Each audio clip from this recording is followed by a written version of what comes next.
오늘은 제가 준비한 설교를 통해서 깨달음도 있고 은혜도 있고 결단도 있는 시간 되시기를 바랍니다. 목사님께서 제게 주신 설교의 주제는 사무엘기상 2장 30절의 말씀입니다.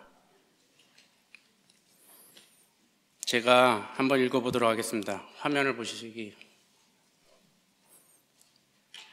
그러므로 주 이스라엘의 하나님이 말하노라. 참으로 내가 말하기를 내 집과 내 조상의 집이 내 앞에서 영원히 걸으리라 하였으나 이제 주가 말하노라.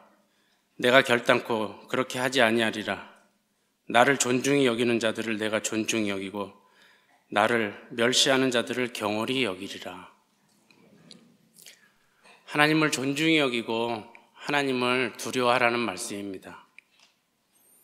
하나님께서 이 말씀을 하신 배경을 알아보기 위해서 대다수 성도님들은 아시겠지만 성경을 읽으면서 말씀을 한번 살펴보도록 하겠습니다. 오늘 볼 말씀은 사무엘기상 2장 12절에서 34절까지의 말씀입니다. 화면을 보시겠습니다. 그런데 엘리의 아들들은 벨리알의 아들들이었으며 그들은 주를 알지 못하였더라. 대언자 사무엘이 아직 어렸을 시기에 엘리라는 대제사장이 있었습니다. 그의 아들은 홈니와 비느하스인데 역시 제사장이었습니다. 이스라엘에서 제사장이란 어떤 사람이냐? 우선 출생부터가 다릅니다. 야곱의 셋째 아들인 레위 지파 중에 그 유명한 아론의 자손만이 제사장이 됩니다. 또한 신체에 아무 이상이 없는 선별된 사람들입니다. 하지만 성경은 이 두 제사장을 벨리알의 아들들이라고 하고 있습니다. 사무엘기와 열왕기상에 자주 등장하는 단어인데 가치 없는 자들, 악한 자들이라는 뜻입니다. 또 주를 알지 못하였더라는 하나님에 대한 지식, 즉 하나님께서 이제까지 하신 일, 하나님께서 원하시는 것, 하나님을 두려워하는 것 등 하나님에 대한 지식이나 개인적인 이해가 없는 사람들이었습니다. 당시 제사장들에게는 하나님께서 정해주신 임무와 권리가 있었습니다. 우선 하나님께 드리는 거룩한 제사를 주관하는 임무가 있었습니다. 그리고 하나님께 바쳐진 제물 중에 일부를 취해서 생활하는 권리가 있었습니다.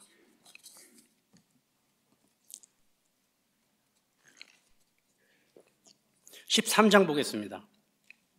그 제사장들이 백성에게 행하는 관습이 이러하였더라. 곧 어떤 사람이 희생물을 드리고 그 고기를 삶을 때 제사장의 종이 살이 셋 달린 고기 갈고리를 자기 손에 들고 와서 그것을 납작한 냄비나 솥이나 가마솥이나 깊은 냄비 안으로 찔러 넣었고 그 고기 갈고리에 걸려 올라오는 모든 것을 제사장들이 자기를 위해 취하였는데 그들이 실로로 오는 모든 이스라엘 사람들에게 거기서 그렇게 행하였더라. 관습이 이러하였더라는 하나님의 법이 아니라 그 두 제사장이 오랫동안 습관처럼 이런 일을 행해왔다는 것입니다. 율법에는 제물로 바쳐진 고기를 제사장들과 제물을 바친 사람들에게 각각 나누어 주어야 할 목과 부위가 따로 정해져 있었습니다. 하나님은 제물의 가슴과 그리고 오른쪽 어깨 부위를 제사장들의 몫으로 정하셨습니다. 하지만 이들은 고기의 양과 부위에 상관없이 자기들이 갈고리에 걸려 나오는 대로 자기들의 몫으로 취했던 것입니다. 15절 보겠습니다. 또한 그들이 기름을 태우기 전에 제사장의 종이 와서 희생물을 드린 사람에게 말하기를 제사장을 위해 구울 고기를 내라. 그가 내게서 삶은 고기가 아니라 날고기를 받으려 하느니라 하다가 어떤 사람이 그에게 말하기를 그들이 기름 태우는 일을 당장 그만두게 하지 말고 태운 뒤에 내 혼이 원하는 만큼 취하라 하면 그가 그 사람에게 응답하기를 아니라 너는 지금 내게 그것을 줄지니라. 그렇지 않으면 내가 억지로 그것을 빼앗으리라 하였더라. 제물의 내장하고 기름은 반드시 떼어서 하나님께 화제로 태워드려야 합니다. 하지만 이들은 기름이 붙은 날고기를 그냥 달라고 하는 것입니다. 더군다나 제물을 드리는 사람들이 기름을 태운 후에 당신들이 원하는 만큼 가져가라고 하는데도 억지로라도 뺏어서 날고기를 가져가겠다고 하고 있습니다. 이유는 몇 가지 있겠지만 아마 기름이 적당히 붙어있는 고기가 맛있었기 때문이 아닐까 싶습니다. 17절 보겠습니다. 그러므로 그 청년들의 죄가 주 앞에 심히 컸으니 이는 사람들이 주의 헌물을 혐오하였기 때문이더라. 이같이 이 사람들은 하나님께 드리는 헌물을 멸시함으로 인해서 백성들이 하나님께 드리는 헌물을 혐오하게 만들었습니다. 22절 보겠습니다. 한편 엘리는 매우 늙었는데 그가 자기 아들들인 온 이스라엘에게 행한 모든 일과 그들이 회중의 성막문에 모인 여인들과 함께 누운 것을 듣고 그들에게 이르되 너희가 어찌하여 이런 일들을 행하느냐? 내가 너희의 악한 행동을 이 온 백성으로부터 듣느니라. 아니라 내 아들들아, 내가 듣는 소문이 좋지 아니하니 너희가 주의 백성을 범법하게 하는도다. 한 사람이 다른 사람에게 죄를 지으면 재판관이 그를 재판하겠지만 사람이 주께 죄를 지으면 누가 그를 위해 간구하겠느냐 하였으나 그럼에도 불구하고 그들이 자기들 아버지의 음성에 귀를 기울이지 아니하였으니 이는 주께서 그들을 죽이려 하셨기 때문이더라. 또한 엘리의 아들들은 성막에서 수종드는 여인들과 음란한 행위를 합니다. 여기서 음란한 행위는 단순한 간음이 아니라 그 당시에 가나안 민족들의 관습인 신전에서 행해지던 음행을 말합니다. 이같이 이들은 단순히 욕정에 의한 성적 행위가 아니라 하나님께 제사를 드리는 행위로서 이런 음란한 행위를 한 것입니다. 이런 제사는 사도 바울 시대에 그리스 사람들이 신전에서 행하던 음행들과 같은 것입니다. 사실 하나님께서는 이집트에서 데리고 나온 이스라엘 백성들이 이방의 이교도들과는 다르게 거룩하게 구별되기를 원하셨습니다. 레위기 11장 45절에는 다음과 같이 기록되어 있습니다. 나는 너희 하나님이 되려고 너희를 이집트 땅에서 데리고 올라오는 주니라. 그러므로 내가 거룩하니 너희는 거룩할지니라. 이같이 이스라엘 백성이 거룩하게 구별되기를 원하셨던 하나님께서는 각종 사상이나 생활하고 행동하는 규범들을 율법으로 정하셔서 지키라고 명령하셨습니다. 또한 제사의 종류, 제사의 방법, 제물, 복장, 절기 등 하나님에 대한 율법뿐만이 아니라 먹는 음식, 출산, 질병 등에 대한 규범들을 정하셨습니다. 레위기 18장에는 이런 말씀이 있습니다. 너희는 너희가 거하던 이집트 땅의 행위들을 따라 행하지 말고 내가 너희를 데려가는 곳, 즉 가나안 땅의 행위들을 따라 행하지 말며 그들의 규례들 안에서 걷지 말라고 하십니다. 그러면서 근친상간, 간음, 동성애, 동물과의 음행 등을 금하셨는데 이러한 일들은 그 당시 실제 가나안 민족들 사이에서 행하던 일들이고 하나님께서는 자신들의 백성을 거룩하게 보존하시기 위해서 이 같은 행위들을 금하셨고 심지어 이런 행위들을 하는 민족들을 장차 이스라엘 백성이 들어가서 살 땅에서 모두 죽여서 멸하라고까지 하셨습니다.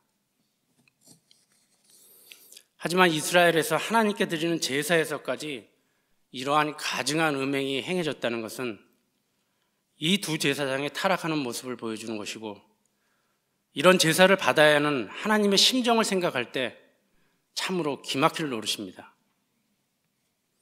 결국 이런 범법들로 인해 엘리와 그의 두 아들 그리고 그의 자손들에게는 하나님의 저주가 내려집니다.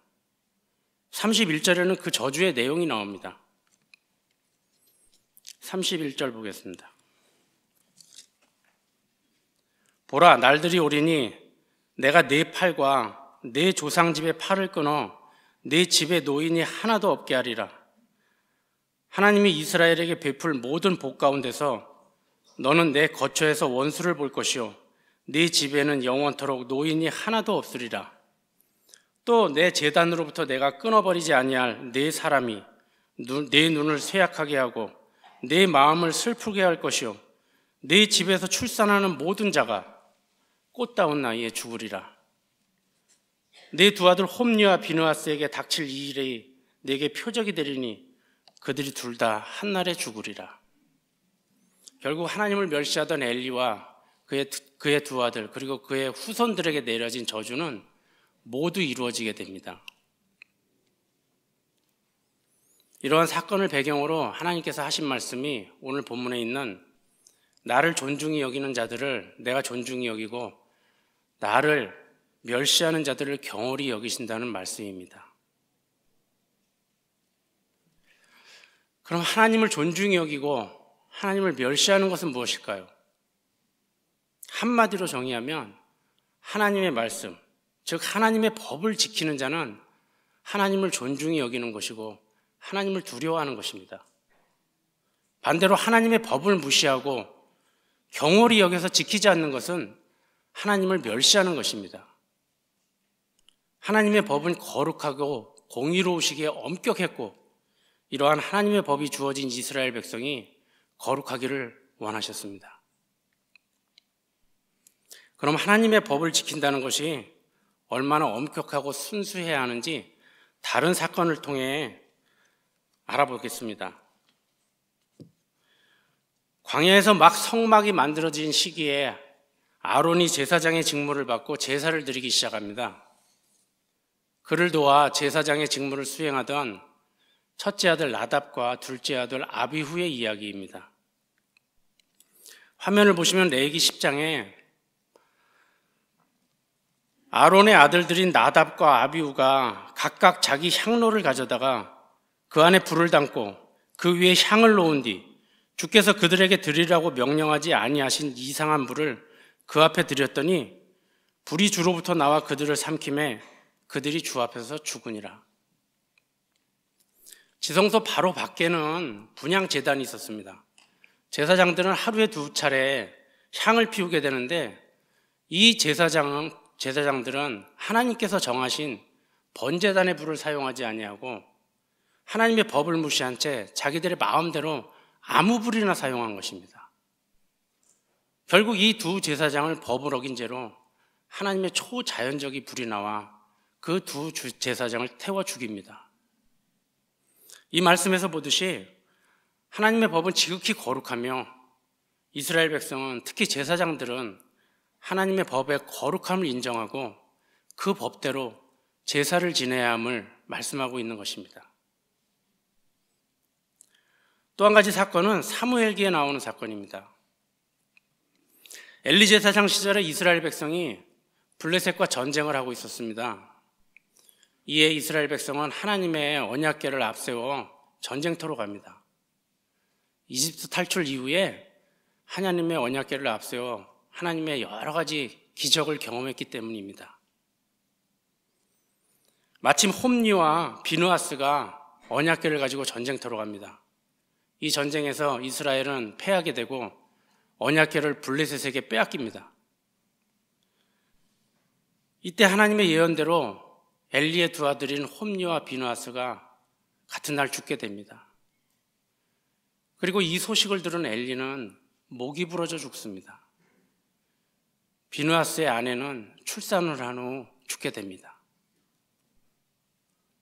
이렇게 빼앗긴 언약궤는 그것을 보관한 블레셋의 5민족에게 닥친 재앙으로 인해서 결국에는 7개월 만에 다시 이스라엘로 돌아옵니다. 돌아온 언약궤는 다윗 왕이 예루살렘으로 옮기기 전까지 기브아에 있는 아비나답이라는 사람의 집에 거하게 됩니다.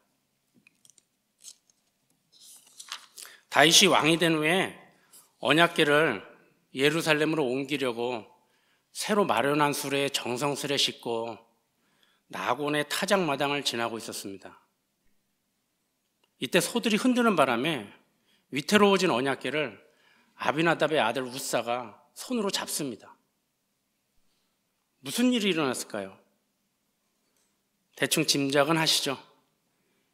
사무엘기 6장에는 주의 분노가 웃사를 향해 타올라 하나님께서 그의 잘못으로 인하여 그를 거기서 치심해 그가 거기서 하나님의 궤 옆에서 죽으니라고 기록되어 있습니다. 이 말씀에서 웃사는 무슨 잘못을 했기에 하나님의 분노를 사게 되고 죽게 되었을까요? 상황을 추측해 볼 때 웃사는 하나님의 궤가 땅에 떨어지는 것을 방지하기 위해 재빨리 바쳤고 이로 인해 하나님의 궤가 파손되는 것을 막았습니다. 대체 뭐가 문제였을까요? 민수기 4장에는 언약궤를 비롯한 성소의 기구들을 옮기는 법이 기록되어 있습니다. 진영이 나아갈 때 아론과 그의 아들들이 성소와 성소의 모든 기구를 덮는 일을 끝마치거든 그 뒤에 고앗의 아들들이 와서 그것들을 나를 것이니라. 그러나 그들은 죽지 않기 위해 어떤 거룩한 것도 만지지 말지니라.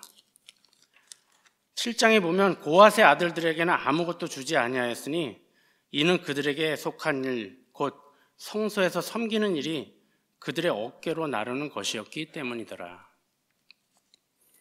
이같이 하나님의 거룩한 언약궤는 레위인 중에서 고앗의 자손만이 나를 수 있었고 절대로 손으로 만지면 안 되고 그것도 어깨에 메고 옮겨야 했습니다.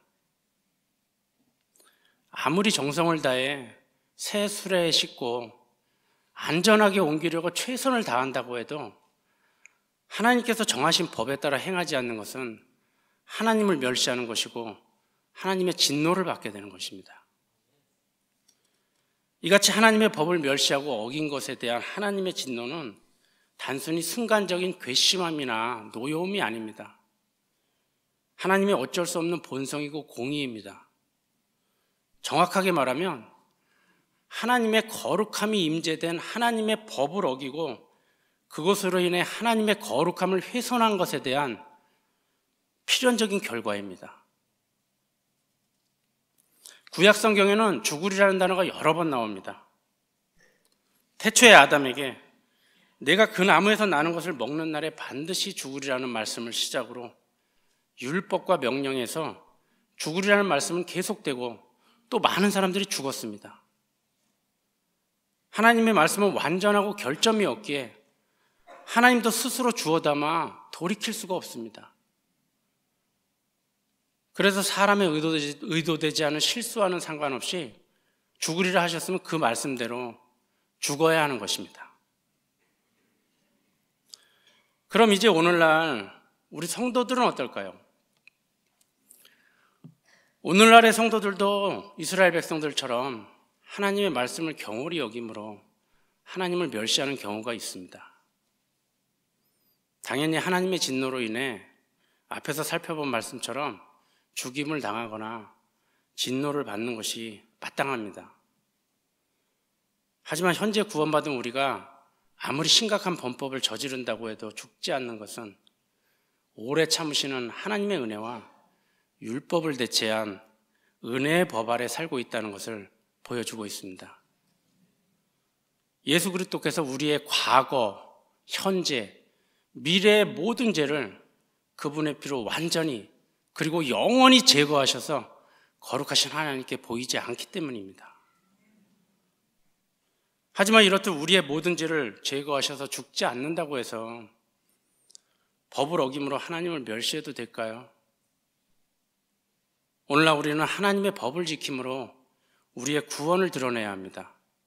이는 아직 미완성의 구원을 완성해 가야 한다는 의미가 아니라 빌립보서 2장에 기록된 그러므로 내 사랑하는 자들아 내가 항상 순종한 것 같이 내가 있을 때뿐만 아니라 내가 지금 없을 때에도 더욱더 순종하여 두려움과 떨림으로 너희 자신의 구원을 일하여 드러내라는 말씀처럼 구원받은 우리는 하나님의 법을 지키고 하나님을 두려워함으로 순종하여 우리의 구원을 드러내야 합니다. 이것이 구원받은 우리 성도들의 합당한 삶입니다. 그럼 은혜 시대에 살고 있는 우리가 하나님의 법, 즉 하나님의 말씀을 지킴으로 하나님을 두려워하는 것은 무엇일까요?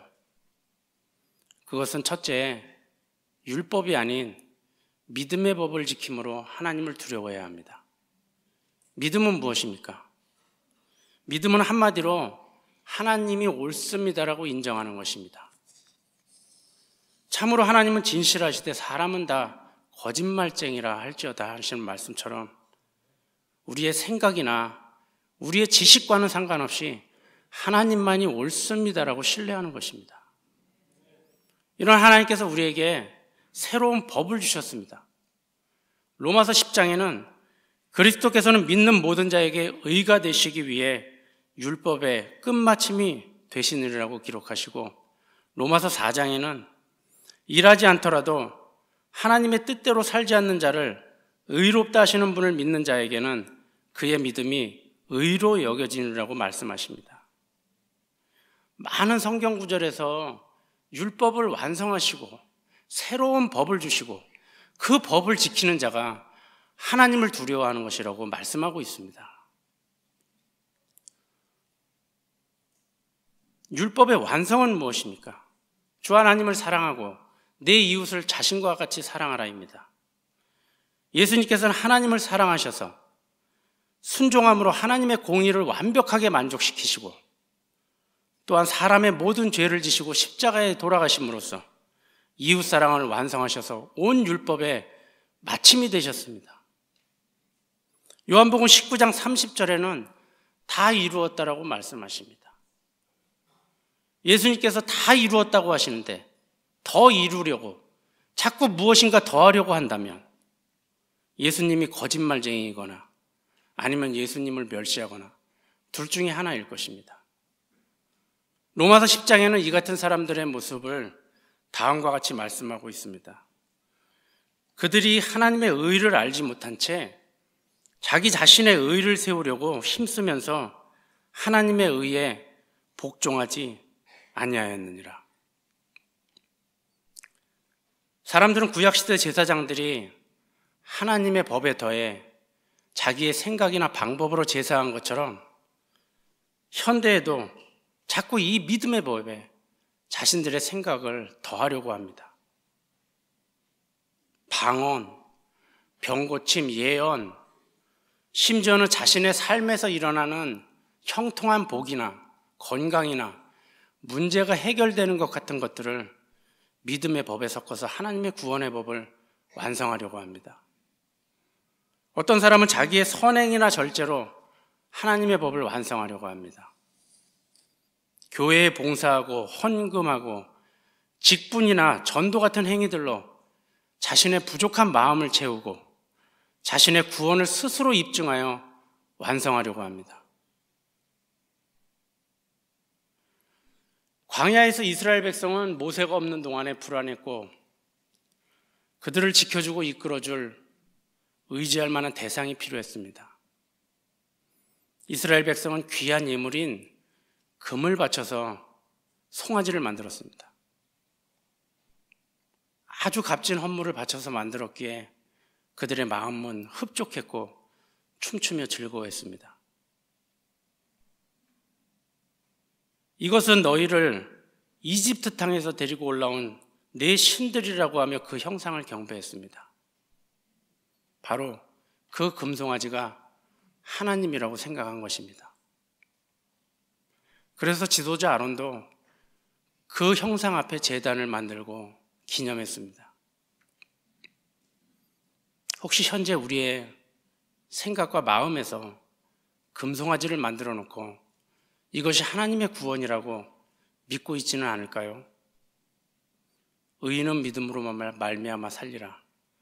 바로 하나님의 새로운 법, 이 믿음의 법을 순수하게 받아들이는 것이 하나님을 두려워하는 것입니다. 둘째는 우리가 드리는 예배에서 하나님의 법을 지킴으로 하나님을 두려워해야 합니다. 예배는 거룩하신 하나님을 존귀하게 높여드리고 찬양하고 하나님의 은혜의 감사를 표현하는 행위입니다. 예배는 국한된 시간이나 장소에 상관없이 우리들의 모든 삶 속에서 우리를 하나님께서 받으실 만한 살아있는 희생물로 드리는 것이 예배입니다. 하지만 오늘은 우리가 교회에 모여서 함께 드리는 예배에서 하나님의 법이 무엇인지에 대해 알아보겠습니다. 예배는 사람이 하나님을 두려워하고 존중히 여기는 마음을 전하는 것이지만 사람이 자기 마음대로 정성껏 드리면 되는 것이 아닙니다. 물론 하나님께서 받으실 만한 예배는 사람의 진실된 마음이 필요하지만 못지않게 하나님께서 정해주신 법이 있습니다. 예배의 요소는 말씀, 기도, 찬양, 헌금, 교제 등의 외형적인 형식이 있습니다. 그리고 이러한 형식에는 각 요소마다 하나님께서 정해주신 법이 있습니다. 우리가 예배를 이해하기 위해서는 예배를 받으시는 대상, 즉 하나님에 대한 정확하고 명확한 지식이 필요합니다. 이는 우리가 하나님께 예배를 드리고 있다고 하나 하나님에 대한 잘못된 지식이나 합당치 않은 생각은 하나님의 형상을 예배하는 것 같은 범법을 저지를 수 있기 때문입니다. 호세아서에서 하나님을 아는 것을 더 원하신다고 하신 말씀처럼 우리가 예배를 받으시는 하나님의 거룩함을 정확히 이해하게 된다면 그분께 드리는 예배를 대하는 그 자체만으로도 두려워함이 표출될 것입니다. 이는 예배에서 하나님의 말씀을 가르치는 설교가 가장 우선적인 요소이며 예배에서 가장 중요한 하나님의 법이 말씀의 선포임을 말하고 있는 것입니다. 많은 복음주의 목사님들이 현대 예배에서 설교의 비중이 줄어들고 설교의 내용이 하나님과 구원과 성화에 대한 정확한 법을 가르쳐야 함에도 불구하고 교회 부흥이나 예배자의 욕구나 목회자들의 욕심에 따라 설교가 변질되고 있는 현대 교회에 대해 우려를 하고 있습니다. 예배는 교회 자체나 그 교회의 예배자를 위한 것이 아닙니다. 예배는 하나님의 영광과 경배가 목적이 되어야 합니다. 예배에서 예배자는 수혜자가 아니라 희생물이고 온전히 드려져야 할 제물입니다. 우리가 말씀을 배워서 지식을 얻는 것조차도 그 지식이 성도를 완전하게 하고 선한 일을 위한 도구로 사용되며 결국에는 하나님께 영광을 드리는 열매가 나타나야 합니다. 또한 현대 예배는 설교를 통한 예배자의 근본적인 문제 해결을 회피한 채 교회 부흥을 위해 실용적이고 시대적인 프로그램 중심의 내용을 지나치게 치중하는 문제가 있습니다. 또한 은사 집회, 신유 집회, 치유 상담 사역 등 이교도적 신비주의로 예배를 가증하는 것으로 변질시키고 있습니다. 출애굽기 30장에는 내가 만들 향에 대해 말하자면 그것은 주를 위한 것으로 내게 거룩한 것이 되리니 너희는 그것의 혼합 방법대로 너희를 위해 만들지 말지니라. 누구든지 냄새를 맡으려고 그것과 같은 것을 만드는 자는 자기 백성에게서 끊어지리라. 이같이 말씀하시면서 제사, 즉 예배의 변질에 대해서 경고하고 계십니다. 다음은 예배에서 하나님께서 받으실 만한 찬송에 대한 법입니다. 복음주의 설교자 존 메가도 목사님은 현대교회 예배에서 찬송에 대한 문제를 지적하고 있습니다. 19세기 말부터 전통적인 찬송가의 제작이 중단되고 현대적인 가스펠송인 CCM 위주의 찬양을 선호하고 있다는 현상을 우려하고 있습니다. 찬송의 제작은 성경과 교리에 깊은 이해가 있는 분들이 객관적인 성경의 교리와 인간의 지성을 강조해야 하는데 CCM은 주관적인 개인의 경험을 주로 강조하며 부르기 쉬운 대중적인 음악 스타일에 청중을 겨냥한 애매모호한 시적인 표현으로 제작된다는 것입니다. 가스펠송이 예배에 무조건 적합하지 않다는 것은 아니지만 이러한 가스펠송은 자칫 예배를 감정적인 활동으로 바꾸고 예배 본연의 가장 중요한 설교의 지위를 위축시키며 전통적인 찬송가의 제작이 사라지게 한다는 것입니다. 다음으로 예배에서 헌금을 드리는 하나님의 법에 대해 출애굽기 25장에 있는 말씀입니다. 이스라엘 자손에게 말하여 그들이 내게 헌물을 가져오게 하라. 너희는 마음에 자원하여 그것을 내는 모든 자로부터 내 헌물을 취할지니라. 또 다른 말씀은 말라기서 1장에 군대들의 주가 말하노라. 너희가 눈먼 것을 희생물로 드리면 그것이 악하지 아니하냐. 너희가 다리 저는 것과 병든 것을 드리면 그것이 악하지 아니하냐. 이제 그것을 내 총독에게 바쳐보라. 그가 너를 기뻐하겠으며 너를 좋게 받아주겠느냐라고 말씀하십니다. 은혜시대 헌금에 대해 하나님께서 하신 말씀이 고린도서 9장에 있습니다. 저마다 자기 마음대로 정한 대로 낼 것이요 마지못해 하거나 억지로 하지 말지니 하나님은 즐거이 내는 자를 사랑하시느니라. 인색한 헌금, 쓸 거 다 쓰고 남는 헌금, 있어도 그만, 없어도 그만인 푼돈, 이런 헌금은 하나님을 멸시하는 헌금입니다. 구약시대에 올바른 제물처럼 은혜시대에도 헌금은 희생이고 아픔이어야 합니다. 또한 현대의 성도들이 잘못 배우고 믿고 있는 것은 헌금이 마치 도깨비 방망이를 구입하는 것 같은 기대를 은연중에 하고 있다는 것입니다. 헌금은 예배입니다. 예배는 하나님께 드리는 감사와 경배이지 거래가 아닙니다. 예배는 예배를 받으시는 분을 위한 것이지 예배자를 위한 것이 아님을 다시 한번 상기해야 할 것입니다.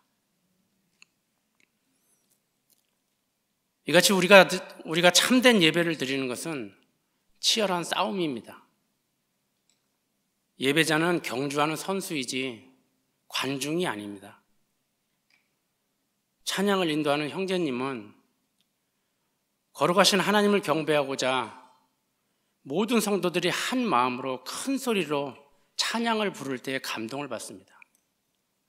이것이 하나님께서 기뻐 받으시는 예배입니다. 성도들이 설교를 듣고 깨닫기 위해 집중해서 경청하면 설교자는 오히려 은혜를 받습니다. 이것이 하나님께서 흡족히 받으시는 예배입니다. 우리가 비록 이 땅에서는 완전한 예배를 드릴 수는 없습니다. 하지만 이 땅과 영원한 왕국에서 예배자로 부름받은 우리는 하나님의 법에 따라 말씀을 사모하고 소리 높여 찬양하고 진실된 기도와 귀하게 준비된 헌금과 남을 낮게 여기는 교제와 경건하고 정숙한 복상으로 최선을 다해 예배에 참여해야 합니다. 세 번째는 믿음의 법, 예배의 법에 이어 가정에서 하나님의 법을 지킴으로 하나님을 두려워해야 합니다. 하나님께서 인류 가운데 만드신 기관 중에 국가, 가정, 교회 등이 있습니다. 태초에 하나님께서 아담과 이브를 통해 가정을 만드신 것은 가정을 통해 하나님의 온갖 지혜를 보여주시고자 하신 것입니다. 구약시대에는 하나님과 이스라엘을 남편과 아내로 비유하셨고 신약시대에는 그리스도와 교회를 신랑과 신부로 비유하셔서 하나님의 사랑과 구속의 지혜와 하나님의 신비를 보여주셨습니다. 이런 하나님의 섭리인 가정을 마귀는 태초부터 파괴하고 붕괴시키기 위해 끝없이 역사해 왔습니다. 디모데전서 4장에는 마지막 때에 어떤 거짓을 말하며 자기 양심을 뜨거운 인두로 지진 자들이 혼인을 금하고라고 기록되어 있습니다. 마귀의 대표적인 사상인 공산주의 사상은 가정을 공산주의 혁명의 적으로 간주하고 있습니다. 그래서 가정을 파괴하기 위해서 끝없이 역사해 왔습니다. 페미니즘, 동성애, LGBTQ, 성의 공유 등 성해방을 정당화하고 있습니다. 그리고 가정에서 아이들의 양육과 교육을 공적인 직무로 분리하려고 해왔습니다. 가정을 형성하는 것은 남성과 여성 둘뿐입니다. 또한 가정을 이루는 원칙은 한 남자와 한 여자의 결합입니다. 이러한 당연한 하나님의 법이 평등, 차별금지라는 사상에 의해 위협받고 있습니다. 또한 각종 음행과 간음으로 하나님의 법이 멸시당하고 있는 것도 마지막 시대의 징조입니다. 하나님께서 가정에게 주신 법 중에서 핵심은 에베소서 5장에 있습니다. 그러므로 교회가 그리스도께 복종하듯 그렇게 아내들도 모든 일에 자기 남편에게 복종할지니라. 남편들아 너희 아내 사랑하기를 그리스도께서 또한 교회를 사랑하사 교회를 위해 자신을 주신 것 같이 하라. 가정에 대한 법은 그리스도와 교회의 관계를 표본으로 이해해야 합니다. 주 앞에서 자기를 낮추고 그리스도를 섬기듯이 가족끼리 섬기고 연합해야 합니다. 우리가 그리스도 앞에서 어떠한 존재였고 어떠한 사랑을 받았는지를 기억하며 하나님께서 가정에게 주신 법을 전쟁을 치르듯이 치열하게 지키는 것이 하나님을 두려워하는 것입니다. 그럼 이제까지 살펴본 바와 같이 하나님께서는 왜 이토록 이스라엘 백성에게 혹독하게 법에 따라 제사를 드리고 법에 따라 살라고 하셨을까요? 그것은 하나님께서는 이스라엘 백성이 거룩하기를 원하셨기 때문입니다. 그럼 하나님께서 이스라엘 백성을 이토록 거룩하게 구별하라는 이유가 무엇일까요? 몇 가지 이유 중에 중요한 이유가 로마서에 기록되어 있습니다. 로마서 3장 1절 2절에는 그러면 유대인에게 어떤 이점이 있느냐? 혹은 할례의 유익이 무엇이냐? 모든 면에서 많은데 그 이유는 그들에게 하나님의 말씀이 맡겨졌다는 것이라. 이렇게 그 이유를 기록하셨습니다. 이 말씀에서 할례의 유익은 단순히 할례뿐만이 아니라 온 율법을 총칭하는 단어입니다. 이는 사도행전 15장에서 확인하실 수 있습니다. 마귀는 하나님의 말씀을 없애고 변개하려고 태초부터 하나님의 말씀을 대적하고 있습니다. 아담에게 명령하신 하나님의 말씀은 주 하나님께서 남자에게 명령하여 이르시되 동산의 모든 나무에서 나는 것은 내 마음대로 먹어도 되지만 선악을 알게 하는 나무에서 나는 것은 먹지 말라. 내가 그 나무에서 나는 것을 먹는 날에는 반드시 죽으리라 하시니라입니다. 하지만 마귀는 하나님의 말씀을 변개시켜 여자에게 이렇게 말합니다. 그가 여자에게 이르되 참으로 하나님께서 이르시기를 너희는 동산의 모든 나무에서 나는 것을 먹지 말라 하시더냐 하니, 하나님은 모든 나무에서 나는 것은 먹어도 되지만 선악을 알게 하는 나무에서 나는 것은 먹지 말라고 하셨는데, 마귀는 동산에 있는 모든 나무에서 나는 것을 먹지 말라고 하시더냐라고 말씀을 교묘히 바꿔서 속이려고 합니다. 이어서 뱀이 여자에게 이르되 너희가 절대로 죽지 아니하리라. 너희가 그것을 먹는 날에 너희 눈이 열리고 너희가 신들과 같이 되어 선악을 알 줄을 하나님이 아시느니라 하니라. 하나님은 반드시 죽으리라고 하셨는데 마귀는 절대 죽지 않는다고 이번에는 대놓고 반박을 합니다. 하나님께서는 이런 마귀의 대적과 싸워 거룩한 하나님의 말씀을 계시하시고 기록하시고 이 세상 끝까지 보존하시기 위해서 거룩한 민족이 필요했고 그 민족으로 이스라엘을 택하신 것입니다. 하나님의 말씀은 단 한 단어도 변개 없이 온전하게 기록되고 보존되어야 하기에 이스라엘 백성에게 이렇게 혹독하게 법을 배우고 지키는 훈련을 하신 것입니다. 주의 말씀들은 순수한 말씀들이니 흙도간 위에 정제하여 7번 순수하게 만든 은 같도다. 오 주여, 주께서 그것들을 지키시며 주께서 그것들을 이 세대로부터 영원히 보존하시리이다. 마태복음 5장에는 진실로 내가 너에게 이르노니 하늘과 땅이 없어지기 전에는 율법에서 1.1획도 결코 없어지지 아니하고 마침내 다 성취되리라고 기록되어 있습니다. 말씀의 순수한 보존이 얼마나 중요한지 하나님께서는 성경의 제일 마지막 구절에서 다시 한번 강조하고 계십니다. 성경의 마지막 장인 요한계시록 22장에는 내가 이 책들의 대언들의 말씀들을 듣는 모든 사람에게 증언하노니 만일 어떤 사람이 이것에서 더하면 하나님께서 이 책에 기록된 재앙들을 그에게 더할 것이요, 만일 어떤 사람이 이 대언의 책의 말씀들에서 빼면 하나님께서 생명책과 거룩한 도시와 이 책에 기록된 것들로부터 그의 부분을 빼리라 하시니라고 말씀하십니다.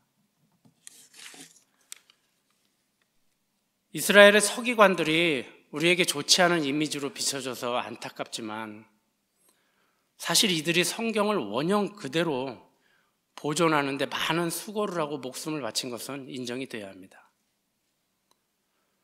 대표적인 서기관은 구약성경 에스라서를 대언한 에스라, 그리고 사도 바울의 스승이며 현명한 랍비였던 가말리엘도 서기관이었습니다. 서기관의 역할은 성경을 필사하고 보존하고 가르치는 전문가였습니다. 이들은 값비싼 동물의 가죽에 성경을 필사했습니다. 필사하는 방법을 간략히 소개하면 이렇습니다. 본문을 눈으로 직접 보면서 그리고 큰 소리로 읽으면서 필사했습니다. 하나님을 뜻하는 여호와라는 단어를 쓸 때는 목욕을 한 후 기록했고, 이는 구약 전체를 쓰려면 목욕을 6,825번 해야 한다는 것입니다. 필사가 끝나면 30일 이내에 반드시 3번 이상 감수를 해야 하고, 감수하는 동안 3페이지 이상에서 오류가 발견되면 그 필사본은 폐기해야 했습니다.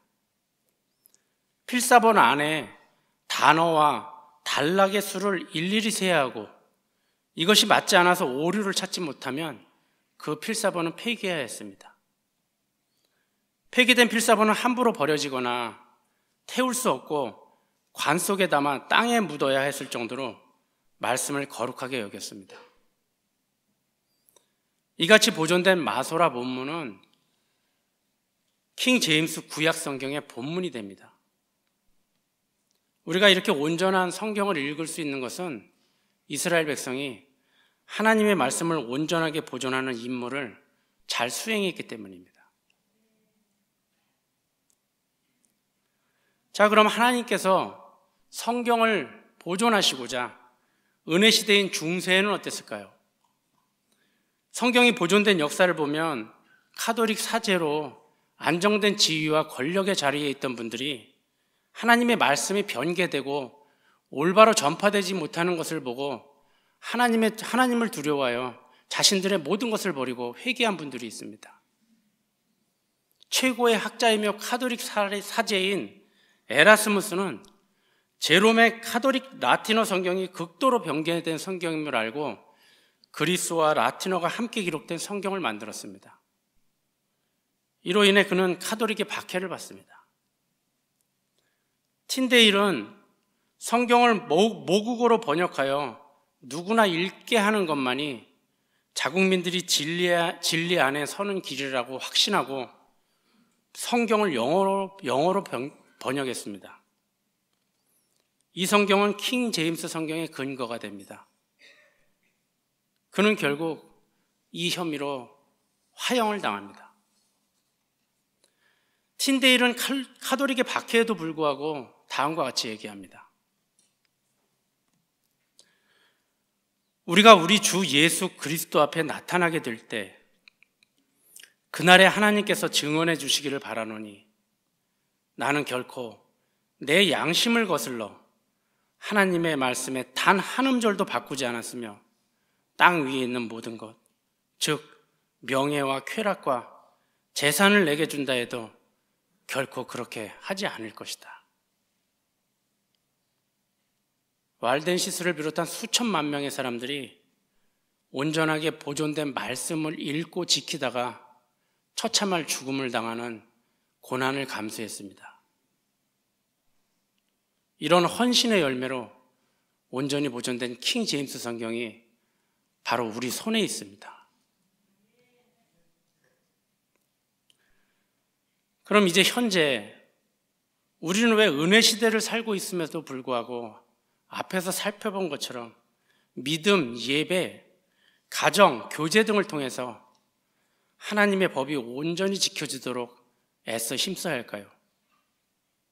하나님은 왜 우리에게 이런 거룩함을 명령하셨을까요? 현대에도 하나님의 말씀을 온전하게 보존해야 하는 전쟁이 계속되고 있기 때문입니다. 이 순수하게 보존된 말씀을 통해서만 인류의 구원이 있고 그리스도의 왕국이 세워지기 때문입니다. 성경은 창조와 구속과 왕국과 영생에 대한 글로 된 약속, 즉 계약서로 비유할 수 있습니다. 계약서가 변조되면 그 계약이 정상적으로 성사될 수가 없습니다. 현대에도 말씀을 변개하려는 마귀의 일들이 교묘히 행해지고 있는 것을 우리들이 분명히 보고 경험하고 있습니다. 오레일리라는 박사는 현대 19세기 성경 변개에 대한 시도에 대해 다음과 같이 말하고 있습니다. 그들의 주 목표물은 개신교 종교개혁의 최고 성과물인 1611년판 킹 제임스 성경입니다. 이야말로 예수회가 무슨 수를 써서라도 그 어느 것보다도 없애버리고 싶은 종교개혁의 열매입니다. 그렇지 않으면 그들은 전 세계를 다시 교황의 손아귀의 아래로 되돌릴 수 없기 때문입니다. 은혜 시대에는 하나님의 말씀을 온전히 보존해야 할 사명이 우리 성도들에게 있습니다. 하나님께서 이 순수하고 오류가 없는 거룩한 말씀을 보존하여 지키고 널리 전파해서 하나님의 교회를 바로 세우라고 우리 사랑침례교회에 사명을 주셨습니다. 이를 위해 우리 교회에 온전한 성경과 거룩한 예배, 거룩한 가정, 그리고 거룩한 교제를 위한 말씀과 교리를 주셨습니다. 교회가 쇠퇴하고 성도가 날로 교회를 떠나고 교회가 타락하는 이 마지막 시대에 오히려 성도가 날로 늘어나고 일꾼들이 많이 동참하고 바른 말씀, 바른 교리, 올바른 가치를 추구하는 이러한 시스템을 우리 교회에 주신 하나님의 뜻이 무엇인가 다시 한번 생각해보는 시간이 되어야 할 줄로 생각합니다. 한편 이러한 사명을 통해 하나님을 두려워하는 삶을 사신 성도에게 주시는 하나님의 약속이 무엇인지 몇 가지만 알아보겠습니다. 시편에는 주를 두려워하는 자가 누구냐? 그의 혼은 편안히 거하고 그의 씨는 땅을 상속하리로다. 그분을 두려워하는 자들에게는 부족함이 없도다. 주를 두려워하며 그분의 길로 걷는 모든 자는 복이 있도다. 내가 행복하겠고 내 일이 잘 되리라고 약속하셨습니다. 잠언에는 주를 두려워하는 것이 사람의 날들을 길게 하나 사악한 자들의 횟수는 단축되리라. 신명기에는 그들이 항상 나를 두려워하며 내 모든 명령들을 지켜 그들과 그들의 자손들이 영원히 복받기를 원하노라. 정말 엄청난 복이 약속되어 있습니다. 대부분의 교회에서 이렇게 가르치고 우리는 소망을 가지고 살았습니다. 이상한 것은 하나님을 두려워하는 사람에게 주시는 이러한 복의 약속이 모두 구약 성경에만 나온다는 것입니다. 신약 성경에는 유일하게 요한계시록 11장 18절에 다음과 같이 기록되어 있습니다. 또 주께서 주의 종들인 대언자들과 성도들과 또 작은 자든지 큰 자든지 주의 이름을 두려워하는 자들에게 주시는 보상을 주려 하심이며 예수님의 마지막 심판 때에 주시는 보상에 대한 말씀입니다. 하나님을 존중하면 우리를 존중하고 높이신다는 약속을 땅의 약속으로 오해하고 하나님을 두려워하면 안 됩니다. 하나님께서 우리를 존중하고 높이는 것이 어떤 것인지는 하나님의 주권이지 하나님을 두려워하는 우리가 받아야 할 권리가 아닙니다. 하나님을 두려워한 결과 땅에서 큰 영광을 얻은 다윗과 같은 분도 있지만 하나님을 존중히 여기는 삶을 살다가 이 땅에서 고난의 삶을 살아가신 분들도 많습니다. 이 땅에서 하나님을 가장 잘 존중하며 사셨던 분은 누구실까요? 바로 예수님입니다. 하나님과 동등하신 예수님도 하나님의 명령 앞에 자기의 뜻대로 하지 않고 하나님의 뜻대로 하셨습니다. 내 뜻대로 하지 마옵시고 하나님의 뜻대로 하옵소서 하시면서 자신을 제물로 드렸습니다. 이런 예수님의 죽음은 어땠습니까? 이사야서 53장의 표현대로 보면 멸시당하고 채찍에 맞고 학대당하고 도살장으로 향하는 어린 양같이 끌려가고 공정한 재판도 받지 못하고 세상에서 가장 처참한 방법으로 죽임을 당하셨습니다. 이 땅에서 고난의 삶과 처참한 죽음을 당하시며 하나님을 가장 잘 높이고 두려워하신 예수님께서 하신 고백은 나는 그분의 명령이 영존하는 생명인 줄 아노라입니다. 이같이 예수님의 고백과 성경 번역자 틴데일이 하신 고백인 나는 결코 내 양심을 거슬러 하나님의 말씀에 단 한 음절도 바꾸지 않았으며 땅 위에 있는 모든 것, 즉 명예와 재산과 쾌락을 내게 준다 해도 결코 그렇게 하지 않을 것이다. 이 고백이 바로 나를 존중히 여기는 자들을 내가 존중히 여기고 나를 멸시하는 자들을 경홀히 여기라는 말씀을 듣고 하나님을 두려워하고자 결단하는 우리들의 고백이 되어야 할 것입니다. 우리는 영광 받으시기에 합당하며 마땅히 두려워해야 할 뿐인 거룩하신 하나님이시기에 하나님을 높여드려야 합니다. 이렇듯 이 땅에서 하나님을 두려워하여 하나님의 말씀을 지키려고 하다가 고난을 당한 분들이 천국에서 드리는 찬양이 요한계시록 4장에 있습니다. 오 주여, 주께서 영광과 존귀와 권능을 받으시기에 합당하시니 이는 주께서 모든 것을 창조하셨고 그것들이 주를 기쁘게 하려고 존재하며 창조되었기 때문이다.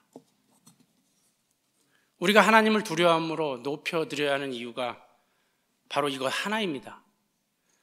그러기에 우리가 하나님을 두려워하고 존중히 여겨 하나님의 말씀을 두려움과 떨림으로 지키고 전파하며 보존하는 일이 얼마나 영광되고 높임을 받는 일인가 깨달아야 할 것입니다. 영원한 왕국에서 하나님의 영광 가운데 우리의 왕 되신 예수님의 보좌 앞에서 형언할 수 없는 영광된 영생이라는 보상으로 높임을 받을 성도들의 찬양인 계시록 4장의 찬양이 저와 여기 계신 모든 성도님들과 또한 영상으로 하나님을 두려워하며 참된 예배를 드리고자 하는 모든 분들의 찬양이 되리라는 확신을 고백하며 설교를 마치겠습니다.